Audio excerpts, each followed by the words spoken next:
ঘড়িতে এখন রাত ৯টা। বর্ষার ঝিমঝিম শব্দে আর ব্যাঙের শব্দে পরিবেশ যেন আরো থমথমে ও গুরুগম্ভীর হয়ে উঠেছে। দোকানপাট, মুদিখানা সব কিছুই বন্ধ, রাস্তায় লোক নেই।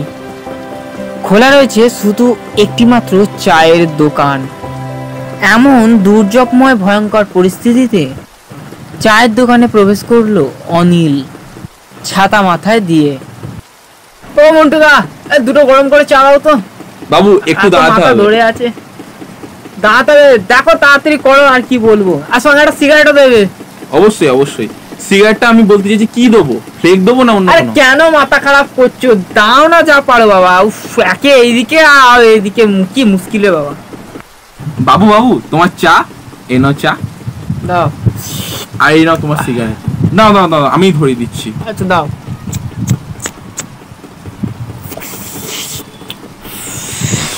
কেমন লাগছে বাবু? ভাজলাম, সত্যি বুকে যেন একটা আলাদাই বল অনুভব হচ্ছে। অনেকক্ষণ ধরে খাইনি। বুঝলাম, আসলে এটা আমি নতুন নিয়ে এসেছি তো দোকানে সিগারেটটা। বাহ, খুব ভালো হয়েছে। আর চাটা আজ খুব ভালো হয়েছে। বাহ, জমজমে এই বৃষ্টি, তার উপরে সিগারেট, একদম মজা এসে যাচ্ছে। তাহলে বাবু একটা কথা বলি, আর একটা সিগারেট দিই? দাও, রাতে তো লাগবে, দাও। এখন 2 প্যাকেট দিয়ে দাও। দিয়ে দিচ্ছি বাবু। এখনকার দিনে মানুষের এমন মেজাজ, লোককে একদম রক্ত চুষিয়ে খাটাবে টাকা দেওয়ার বেলায়। এখন টাকা নেই, যত সব। কিন্তু ওটা কে? আরে আরে ওটা কে? চেনা চেনা লাগছে মুখটা। আরে এ তো ভাই অর্ণব মনে হচ্ছে। আরে ভাই ভাই, তুমি অর্ণবই তো? ও ভাই, ও ভাই তুমি অর্ণব তো? হঠাৎ কোথা থেকে তার পুরনো দিনের বন্ধু, মাথায় উস্কো খুস্কো চুল, গায়ে 4-5টা তাগা, হাতে পুরনো দিনের এক ঘড়ি এবং সর্বোপরি তার প্যান্টটা চারদিকে ছেঁড়া, ধুলোমলিন অবস্থায় তার আগমন হয় সেই চায়ের দোকানে। তাকে দেখে মনে হচ্ছিল অনেক দিন সে যেন কোনো কিছু খায়নি। এই মুহূর্তে সে রক্ত পিপাসী হয়ে উঠেছে। হ্যাঁ, আমি অর্ণব। অনিল আর অর্ণব দুজনে গ্রামের ছোটবেলাকার প্রিয় বন্ধু। উভয়ের বিপদে সর্বদাই এসে দাঁড়াতো, কিন্তু ভাগ্যের পরিহাস আর কর্মের তাগিদ তাদেরকে দুই কিনারায় নিয়ে চলে আসে। অনিল, যে কিনা বড়লোকের ছেলে, তাকে কোন এক শিল্প কারখানায় একটা সামান্য শ্রমিকের কাজে নিযুক্ত হতে হয়। অপরদিকে যে গরিব ছিল, অর্থাৎ অর্ণব, সে ভাগ্যের আশীর্বাদে চলে যায় ফরেস্ট ডিপার্টমেন্টের ম্যানেজার হিসাবে। আরে ভাই সুনীল, তোর একই অবস্থা হয়েছে। রুক্ষ সুক্ষ চুল, চোখ পুরো লাল হয়ে গেছে, প্যান্ট ছিঁড়ে গেছে, জামা কাপড়ে এই অবস্থা। ভাই তুই ঠিক আছিস তো? না তুই ঠিক আছিস তো? কোনো সমস্যা হয়নি? কিন্তু তুই যে ডিপার্টমেন্টে কাজ করিস, সেই ডিপার্টমেন্টে তো এরকম কোনো সমস্যা বা বন্যজন্তু আক্রমণ তো করার কথা নয়। এদিকে মন্টুদা গিজ গিজ করতে থাকে। এই পাগল ফাগল হয়ে গেল নাকি? কার সাথে কথা বলছে রে বাবা? যাই হোক, আমার তাদের কি, আমার তো বিক্রি নিয়ে ব্যাপার, তাদের বিদায় করতে পারলেই হলো। যত সব পাগল ছাগল সব আমার দোকানেই জোটে। অর্ণব বলল, রাত হয়ে গেছে, আমাকে বাড়ি ফিরতে হবে। আরে ভাই অর্ণব, তুই সে আগের মতো সেই ভিতরে রয়ে গেলি। হ্যাঁ, এই তো সবে 9:30 বাজে, তুই এর মধ্যে বাড়ি যাবো করছিস। কি অবস্থা ভাই তোর? তুই একটু চেঞ্জ হয়েছিস। তোকে ফরেস্ট ম্যানেজমেন্ট অফিসার কে বানালো? সবে মাত্র তো রাত 9:30। তুই থাকতে বলছিস, আমাকে ভীতু বলছিস? তুই তো কখনো চোখের সামনে অনুভব করিসনিস তারা যখন জেগে ওঠে কি হয়। তুই তো কখনো সেই আর্তনাদ শুনিসনিস, সেই বনের মধ্যে সেই নিঝুম পরিবেশ, সেই হাতিদের ডাক, সেই বেড়ালের কলরব। যখন শুনবি তুইও বাধ্য হবি তাদের অস্তিত্বকে নিয়ে। আরে তুই তোর আজে বাজে কথাবার্তা তুই তোর কাছে রাখ। আমি জানি তুই ছোটবেলা থেকে আমাকে ভয় দেখানোর চেষ্টা করে আসছি, তুই এখন আমাকে ভয় দেখানোর চেষ্টা করছিস। আরে আমি ওসব ভয় পাই না, ওসব বিশ্বাস করি না, ভূত ফুত বলে কিছু হয় না, ওসব তোদের মতো গাধারে ওসব ভূত ফুতে বিশ্বাস করবে। অনিল, প্রমাণ চাস? হ্যাঁ চাই প্রমাণ, দে প্রমাণ দে। সহ্য করতে পারবি তো? সে নিয়ে তোকে চিন্তা করতে হবে, তুই বল, দেখা প্রমাণ দেখা।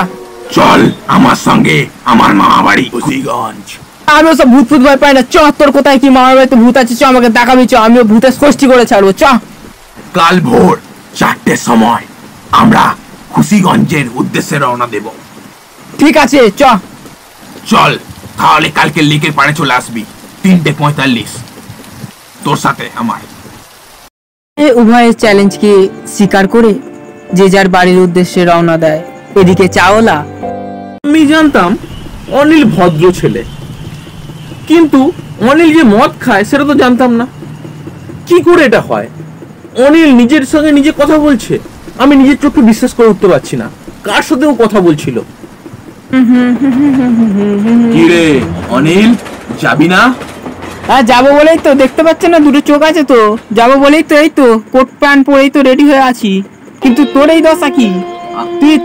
তুই কালকের জামা প্যান্ট পরে আছিস, এই তুই যাবি খুশিগঞ্জ ট্রেনে করে? আমার প্রেস্টিজ পুরো ডাউন হয়ে যাবে রে। তুই অন্তত কিছু অন্তত গায়ে টাকা দে, এটা কি ছেড়া মেরা। আমি এই পোশাকই পরে থাকি, আর আমি এই পোশাক পরেই যাব। এরপর যথারীতি তারা খুশিগঞ্জে যাওয়ার উদ্দেশ্যে ট্রেনে উঠে পড়ে, কিন্তু পৌঁছাতে পৌঁছাতে তাদের রাত 8:30 বেজে যায়। স্টেশনে ট্রেন থামলো, দুজনে হাত ধরাধরি করে নামলো। ট্রেন নিজের অবিরাম গতিতে ধীরে ধীরে গতি তুলে বেরিয়ে যায়। সময় এখন 8:32। চারিদিকে নিঝুম, রাতের আলো আঁধারি আর মৃদু জ্যোৎস্না যেন অন্ধকারকে আরো বেশি গাঢ় করে তুলেছে। কোনো এক মায়াজাল সৃষ্টির কারণে উভয়ে যেন হেঁটেই চলেছে আর হেঁটেই চলেছে, পথ যেন শেষ আর হয় না। হঠাৎ দুজন চলতে চলতে সামনে একটা ঝোপে কি একটা নড়ে ওঠে। তখন অনিল লক্ষ্য করে ঝোপে কি একটা নড়ছে। তখন অনিল সেই জায়গার উদ্দেশ্যে সঙ্গে সঙ্গে টর্চ বের করে এবং সেই ঝোপে ফেলে। অর্ণব তখনই বাধা দিয়ে ওঠে, ভাই যাস না সেইদিকে, ওইদিকে বিপদ আছে, যাস না। বিপদ আছে? আরে আমার সামনে এত বড় বিপদ থাকতে আমার আবার কোন বিপদ আসবে? তুই যা আমার কাছে বড় বিপদ, তোর চেয়ে আর কোনো বিপদ আমার নেই, ছাড় হাত ছাড়। লাভ হয় না।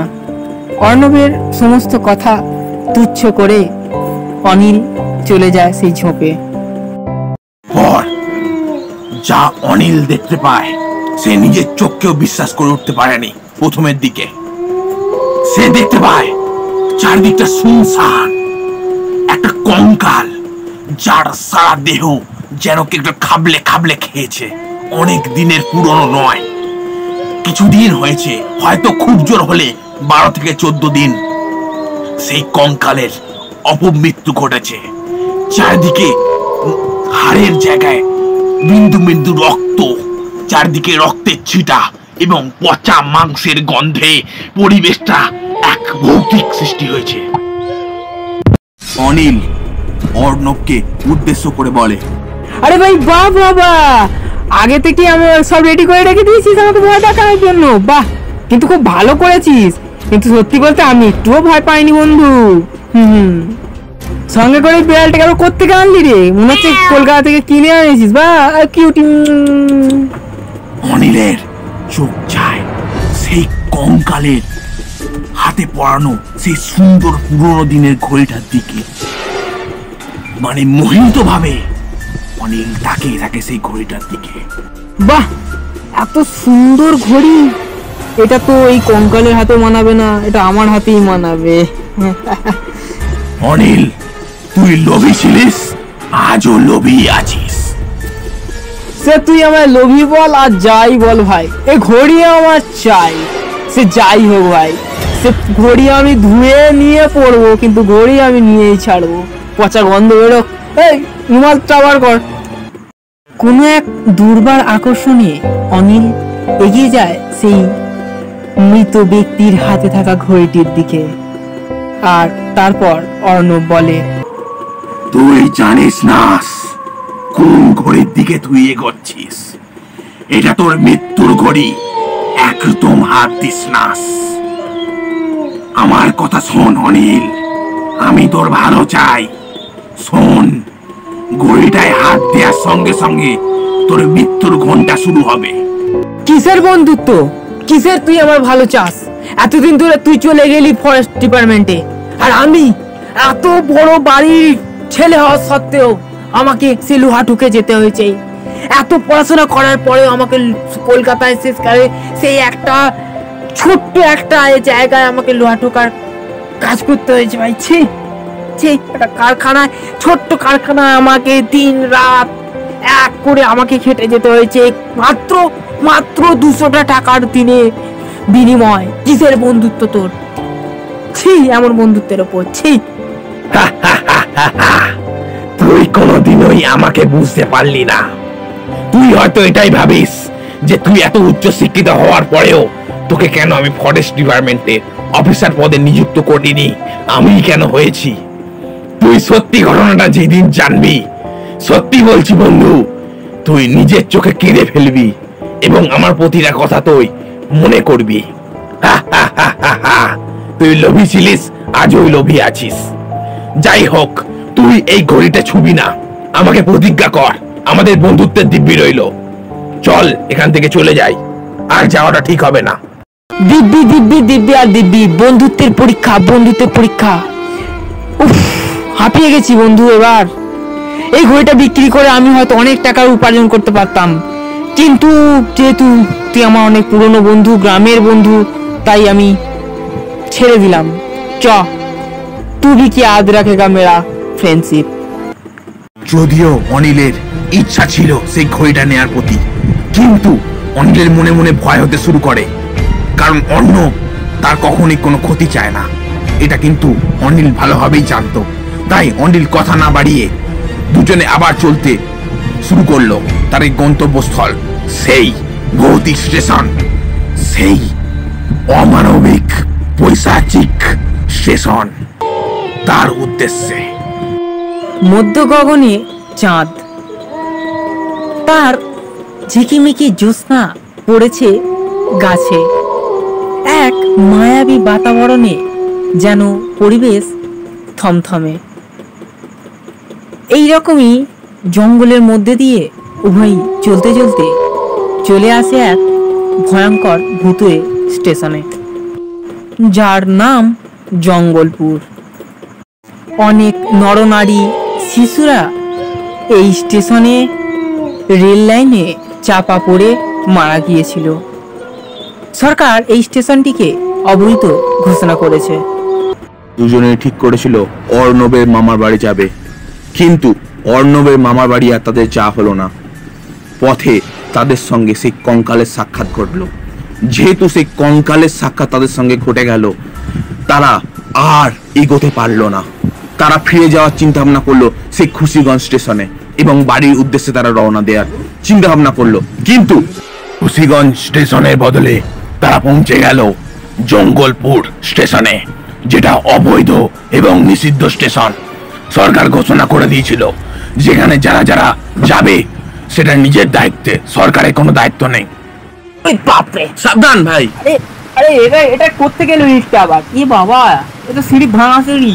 এই হ্যাঁ রে ভাই, বলছি তুই এর আগে দেখেছিলি সিঁড়িটা ভাঙা? না তো, আমি তো দেখিনি সিঁড়িটা ভাঙা। চাপ, এটা খুশিগঞ্জ স্টেশন তার নাকি, না অন্য কোনো স্টেশনে এলুম রে বাবা? আরে এই তো খুশিগঞ্জ, দেখি দাঁড়া টসটা তো। আরে এটা তো খুশিগঞ্জ, এই তো খুশিগঞ্জ স্টেশনে লেখা। তুই ভালো করে লক্ষ্য করেছিস? কি লক্ষ্য করবো? এই অন্ধকার, চারিদিকে অন্ধকার, কি লক্ষ্য করবো? চারিদিকে তো আলো আঁধারি।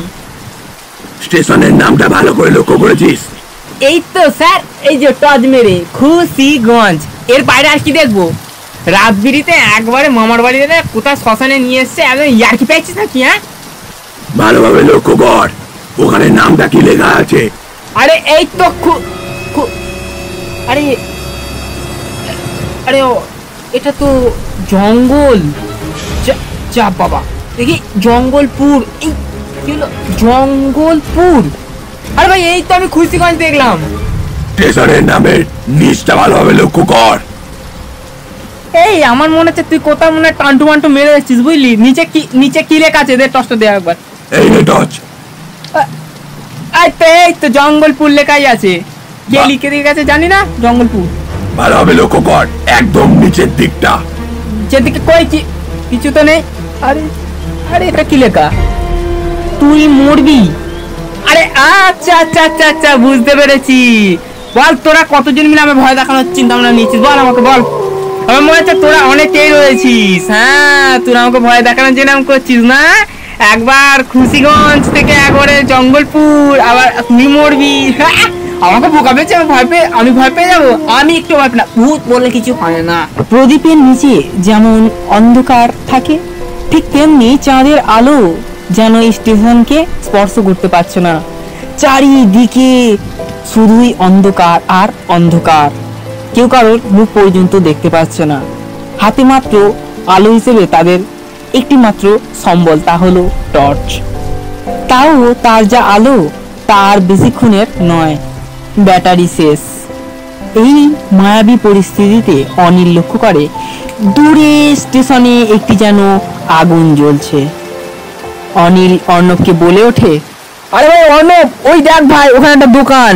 ওই দেখ আলো আসছে, ওটা ওই যে অন্ধকারে মনে হচ্ছে মোমবাতি জ্বালিয়ে বলে বসে আছে দোকানদারটা। চ, আজ সকাল থেকে তো কিছু খাওয়া হয়নি, দেখি ওখানে যদি কিছু খাবার পাই, একটা আলোর বন্দোবস্ত করে নিতে হবে। থাম অনিল, থাম, যাস না ওইদিকে। তোর কি মানে সব সময় ভূত ছাড়া তোর মাথায় আর কিছু ঘোরে না? তুই দেখতে পাচ্ছিস না ওখানে একটা জল জানতো একটা মানুষ, দোকানদার। এখানে দোকান দেখতে পাচ্ছ না? ওখানে দেখুন দোকান হয়েছে। ওখানে দেখুন ভালো করে দুটো চোখ দিয়ে ভালো করে দেখতে পাচ্ছিস তো? ওই দেখ দোকান। সব সময় যেদিকে ভাই ভূত ভূত ভূত ভূত, তোর ভূত ছাড়া কিছু নেই। যত সব মাথা খেয়ে নিল সকাল থেকে ভূত ভূত। এই চ, ফিরে চ চ চ দোকানে চ চ চ, আগে লাইটের ব্যবস্থা করি, তারপরে তোর ব্যবস্থা আমি করছি। চ, তুই দাঁড়া, আমি আসছি। তোকে আবার যেতে হবে না? বোধ হয় তুই গেলে বোধ হয় তোর ভূত তোর গলা টিপে দেবে। তা আমায় কি করবে? চ চ, তুই দাঁড়া, আমি আসছি।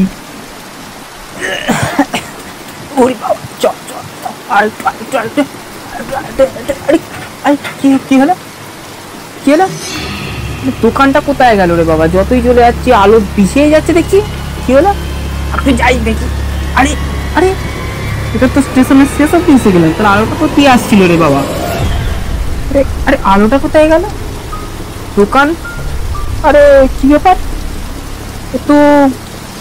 তো ইট। এই তো আমি দেখলাম স্টেশন ছিল, তো স্টেশনের মাত্র নামমাত্র নেই। এ তো নিচে নেমে গেলাম। কোথায় এলাম আবার?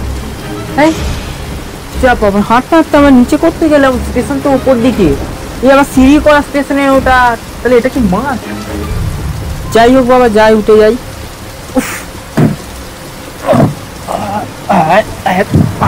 বাপরে শাস্তি দিচ্ছে, জানি না বাবু। আরে কে? ও আচ্ছা, অর্ণব তুই? ভাই বেশ ভালোই করছিস, দাঁড়া দেখি।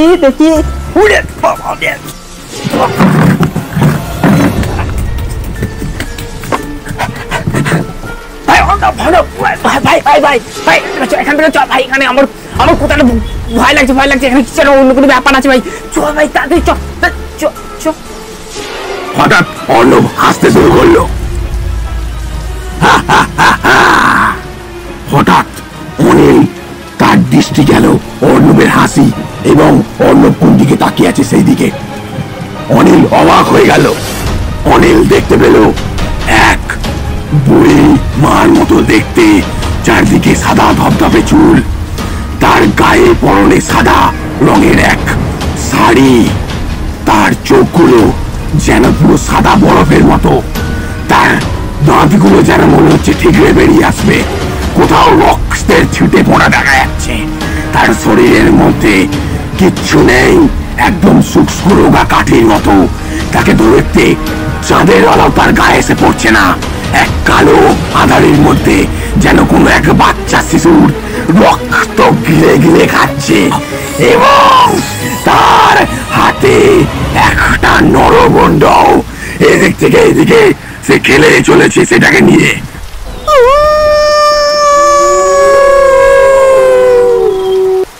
ভাই ভাই ভাই ভাই অর্ণব, ওই দেখ একটা মেয়ে, ওই দেখ একটা শিশুর, আর দেখ রক্ত, ওরে কি দেখছি ভাই এগুলো। ভাই আমাকে এখান থেকে নিয়ে চ ভাই, ভূত আছে না নিয়ে আমি জানি না কিছু, আমি এখান থেকে নিয়ে চ, আমি এখানে আর এক মুহূর্ত থাকতে থাকার পাগল হয়ে যাবো। চ চ। এইরকম ভয়ানক পরিস্থিতিতে অর্ণব অনিলকে বলে ওঠে, ওই দেখ অনিল, দূরে স্টেশন মাস্টার আসছে, ওনাকে জিজ্ঞাসা করা যাক কখন ট্রেন আসবে। ও স্টেশন মাস্টার, স্টেশন মাস্টার, এদিকে আসুন না একটু। স্যার স্যার একটু এদিকে আসুন না। কি হয়েছে বলো। আচ্ছা স্যার, বলছি মায়াপুর যাওয়ার ট্রেনটা কখন আসবে? ট্রেন সময়, এটা তো কোনো কিছুই নয়। যখন সময় হবে ট্রেন তো আসবে, যখন চাইবে তখনই ট্রেন আসবে। ব্যাপার আজকে সকলেই যেন মনে হচ্ছে যে গাঁজা ভাজা ট্রেনে আছে, সবাই কেমন যে ভূতের মতো করছে, সাপ চাপ তো সাপ। কথা শেষ হতেই ট্রেনের আগমন ঘটলো সবাইকে চমকে দিয়ে। অবশেষে ট্রেন এলো। উভয় মহা আনন্দে ট্রেনের ভেতর উঠে পড়ল। ট্রেন সম্পূর্ণ ফাঁকা, বাইরের জগৎ এখন বিলীন হয়ে গিয়েছে। সবই ঠিক, কিন্তু এরই মাঝে অনিল লক্ষ্য করলো, তোর কি হয়েছে বলতো? তুই ট্রেনে ওঠার পর থেকে কেমন যেন একটুখানি থমথম হয়ে গেছিস, কি দিয়ে অত চিন্তা ভাবনা করছিস? কি রাজকার্য নিয়ে তোকে চিন্তা করতে হবে? চ এখন আরাম করে বস, জানলার সামনে ফুটফুট করে হাওয়া দিচ্ছে, মজা নেই। চ মজা করতে করতে বাড়ি যাবো। বাড়ি বাবা। অনিলের চোখ পড়ে সেই দূরের সিটের দিকে, সেখানে কেউ নেই, তবুও কোনো এক দুর্বার আকর্ষণে তার সেই দিকে চোখ পড়ে এবং সে সেদিকে অপলক দৃষ্টিতে তাকিয়ে থাকে। অনিল বুঝতে পারে ওখানে কেউ তো আছেই। এখন পরিবেশ সম্পূর্ণ থমথমে। ট্রেনের ইঞ্জিনের শব্দ এখন আর ট্রেনের ভেতরে আসছে না, যেন মনে হয় কোনো এক অদৃশ্য পুরীতে গিয়ে এই ট্রেন দাঁড়িয়ে গেছে। অনিল কোনো এক দুর্বার আকর্ষণে উঠে দাঁড়ায়, চলে যায় সেই সিটের দিকে, কি আছে তা দেখতে। কিন্তু অনিল এটা জানতো না, তার সঙ্গে ঘটতে চলেছে এক ভয়াবহ ঘটনা, যা তার এতদিনের দৃঢ় বিশ্বাসকে সম্পূর্ণরূপে চুরমার করে দিতে চলেছে। অনিল সেখানে গিয়ে দেখতে পায় একটা গলা কাটা নিথর দেহ, যেটার ওপর প্রাণ আছে, চারিদিকে সম্পূর্ণরূপে রক্ত ছিটিয়ে আছে।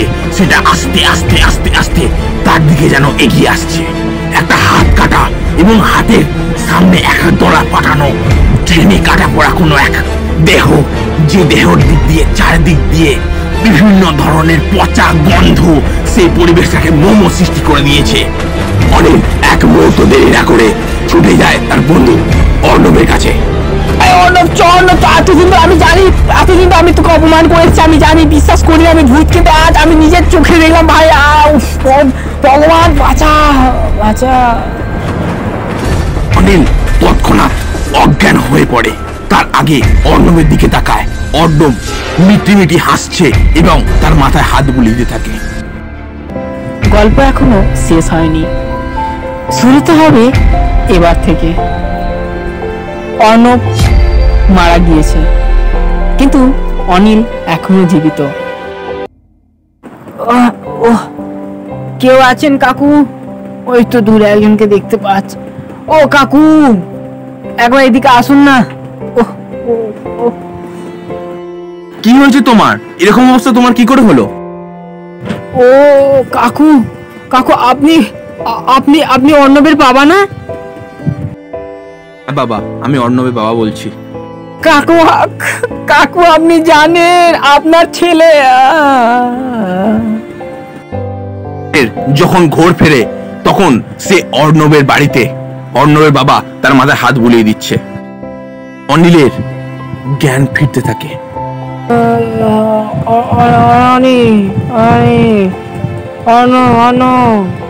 ভাই, কাকু আমি আমি কোথায়? বাবা অনিল, তুমি অর্ণবের বাড়িতেই আছো। আমি অর্ণবের বাবা, চিনতে পারছো আমাকে? হ্যাঁ কাকু, আমি চিনতে পারছি। ভাগ্যের বড়ই পরিহাস কাকু, না হলে আর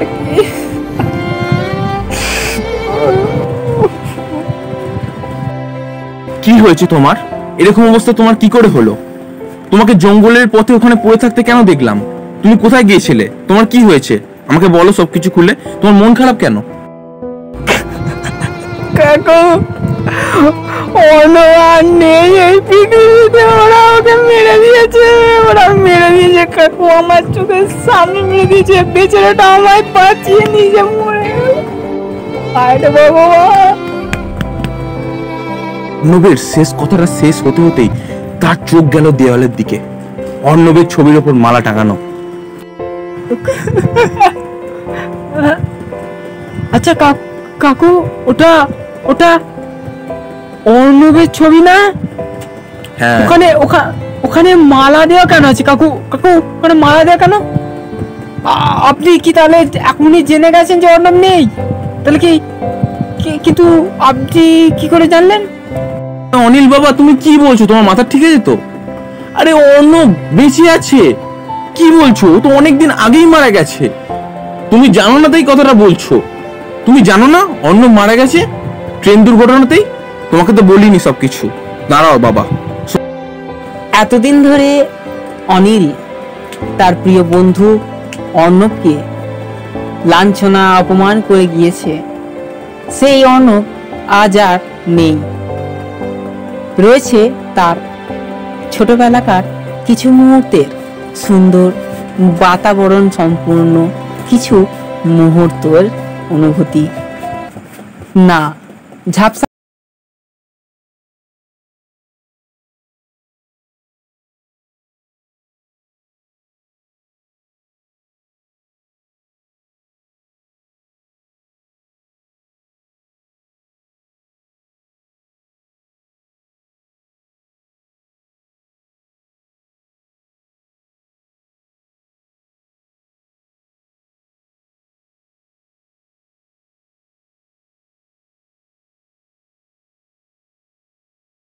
বুঝতে পারে এই অর্ণবই তাকে বাঁচিয়েছে। তার শেষ যাত্রায় তাকে এক চরম উপহার অর্থাৎ তার জীবন তাকে দিয়ে প্রমাণ করে বন্ধুত্বের চেয়ে বড় কোনো সম্পর্ক এই পৃথিবীতে হয়তো আর কিছুই নেই। রয়েছে মা বাবার, কিন্তু তারপরেও যে সম্পর্কের মূল্য পৃথিবীতে প্রত্যেকটা ব্যক্তির দেওয়া উচিত তা হলো বন্ধুত্বের। যে বন্ধু গরিব হোক ছোট হোক, বন্ধুত্বের কাছে গরিব কিংবা বড়লোক কোনো দামই রাখে না। তা না হলে অনিল আজ এই পৃথিবীতে থাকতো না। সেও হয়তো অর্ণবের মতোই ট্রেনের ওই হিংস্র পশু তথা নরপিশাচের কবলে পড়ে আজ বিলীন। কিন্তু বন্ধুত্বের ভালোবাসা, বন্ধুত্বের ত্যাগ তাকে মৃত্যু যন্ত্রণা থেকে বা বলা যায় স্বয়ং যমরাজের কাছ থেকে ছিনিয়ে এনেছে। তাই বন্ধু শক্তি, তোমায় প্রণাম। তোমরা শুনছিলে মিস্টেরিয়াস এক্সপ্লোজারের এক দুর্ধর্ষ ঘটনা। যে ঘটনা তোমাদের রোমাঞ্চকর করে তুলবে, যে ঘটনা তোমাদের বন্ধুর প্রতি ভালোবাসা জাগরিত করবে। তোমাদের কাছে যদি এরকম বাস্তব সত্য কোনো ঘটনা থেকে থাকে অবশ্যই আমাদের মেল করবে মিস্টেরিয়াস এক্সপ্লোজারে। বারান্ডা লিখে নাও mysterousexploacer@gmail.com এবং তোমরা একটা নম্বরে হোয়াটসঅ্যাপ করতে পারো তোমাদের জীবনের যাবতীয় ঘটনা। তুমি যদি এরকম কোনো ঘটনা পেয়ে থাকো সেই সমস্ত ঘটনা আমাদের মেল করে পাঠাতে পারো। কথা দিচ্ছি তোমাদের নাম, তোমাদের পরিবার, সমস্ত কিছু তোমাদের ক্রেডিট লিঙ্ক দিয়ে তোমাদের নাম বলে আমরা তোমাদের এই ঘটনাকে ইউটিউবে প্রথমবারের জন্য পাবলিশ করব। শুধু একটা কথাই বলবো, যে সমস্ত ঘটনা তোমরা পাঠাবে মেল করে বা হোয়াটসঅ্যাপের মাধ্যমে সেই সমস্ত ঘটনা ইউটিউব হোয়াটসঅ্যাপ, ইনস্টাগ্রাম, টুইটার কোনো জায়গাতে এর আগে কিন্তু বলা হয়নি। সেই সমস্ত ঘটনায় তোমরা পাঠাবে। নাম্বারটা তোমরা লিখে দাও 8926372963। কেউ ফোন করার চেষ্টা করবে না, কারণ এই নাম্বারে ফোন আসবে না, শুধুমাত্র অনলি ফর হোয়াটসঅ্যাপ। ধন্যবাদ বন্ধুগণ, ভালো লাগলে সাবস্ক্রাইব করে আমাদের মিস্টেরিয়াস এক্সপ্লোজারকে এগিয়ে নিয়ে যেতে সাহায্য করো। ধন্যবাদ।